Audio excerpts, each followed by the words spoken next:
different jobs. That is mean you're spending more time, which you could have spent more usefully.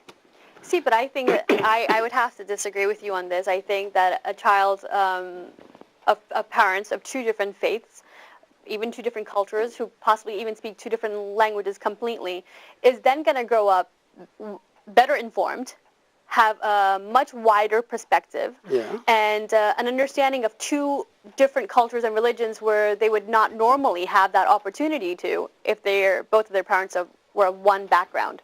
So I think that child in the long run is going to benefit from having parents of two different faiths.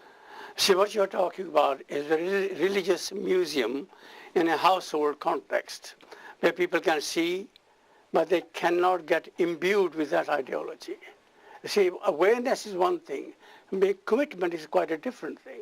And I think every parent wants their child to have a commitment to whatever value system you belong to. But Dr. Naseem, if somebody is born into a Sikh household, or somebody is born into a Muslim household, or a Hindu household, they don't have the choice of what religion they're going to follow. They're born into a religion and they're going to practice it. They might not be committed to it, but it's the only thing they know.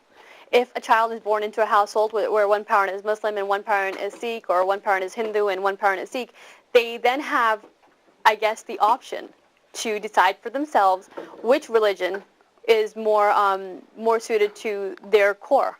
By the time that they reach that age when they have a choice to choose, we have spent a lot of years confusing them, taxing their mind, spending our time, which we could have spent more usefully, more economically. So two people are doing the same job, whereas when you it was go to only school, one person job. Yeah, but Dr. Naseem, if you go to school and you have 8 different subjects, that's not confusing the student. It's opening their mind up to different subjects, to different information. Your knowledge is expanded. And I've had this conversation with my parents and people a generation above me, and they are of the belief that, marriage is already so complicated, and it's already so hard. So when you bring two different cultures into it and you bring two different religions into it, you're adding more to that mix. However, people of my generation and younger who've lived in the West, our culture is already different. We're already a fusion of East and West.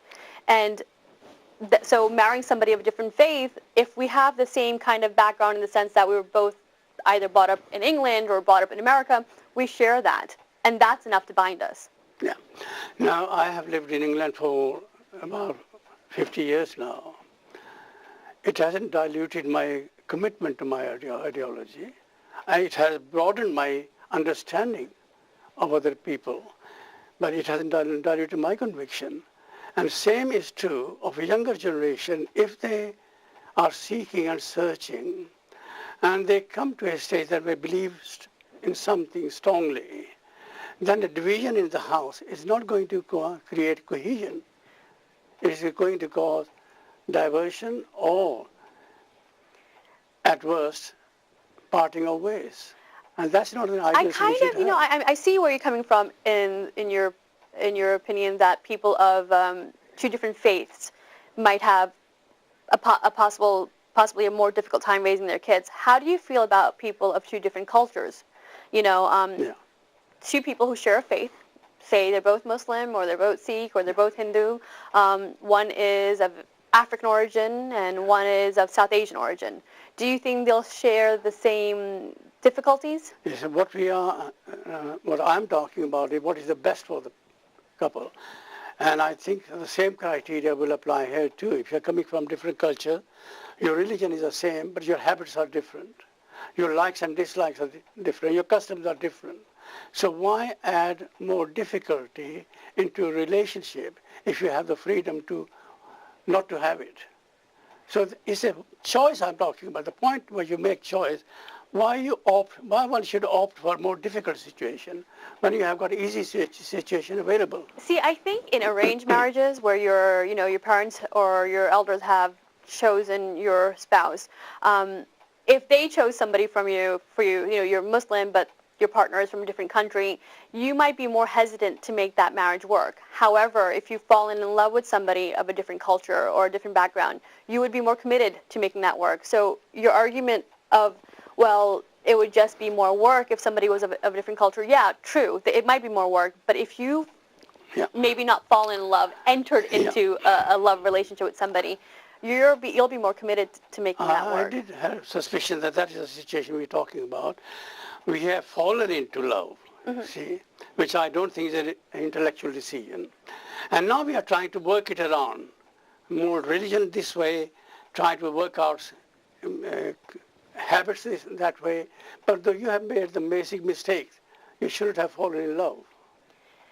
How can we be part of a society? Yeah. We're living in the UK. We're going to school here. We're born and raised here. We're working. We're meeting people of different faiths. We're Yeah. meeting people of different cultures, and trying to keep ourselves isolated to the point where you've got this huge hold on your heart where you are consciously day in and day out saying I can't because I've got to make sure that the person that I'm going to be with is going to be same background, same this, same that. You're cutting yourself off from the experience of living in this country. Wouldn't you be better off than just staying in India or Pakistan or Bangladesh? Well, India is a very mixed country, so right. it doesn't apply there. See, we meet people. We like certain attributes. We are attracted to a certain shape or form, but that doesn't mean that should be the deciding factor to enter into a marital relationship. What I'm objecting to is falling in love. You have given yourself up, and then you're trying to work it around the backward. No, You're but moving backwards I think there's a difference between falling in love and falling in lust. Lust is just based on what that person looks like. You haven't even had a conversation with them. You don't know if you share any core values. It's just superficial. Love is, in my definition, you can correct me if I'm wrong, is you've gotten to know the person and you've fallen in love with the person that they are. Not the culture that they're part of, not the faith that they believe, but the person that they are, the values that they hold. And that's the difference between love and lust. May I use a term that you like a person? Love, to me, is more sacred. It is a commitment. It is a conscious decision. It is a duty, like you love your children. You bring them up with all the commitment that you have.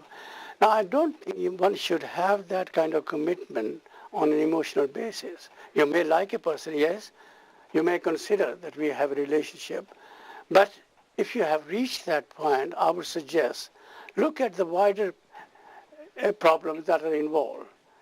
I mean, before falling into love, decide whether it is right to fall in love or commit yourself in a loving relationship. I want to hear more your views on love marriages and the work involved in actually making a marriage work in a minute. You're watching Broken Silence. I'll be back after this short break.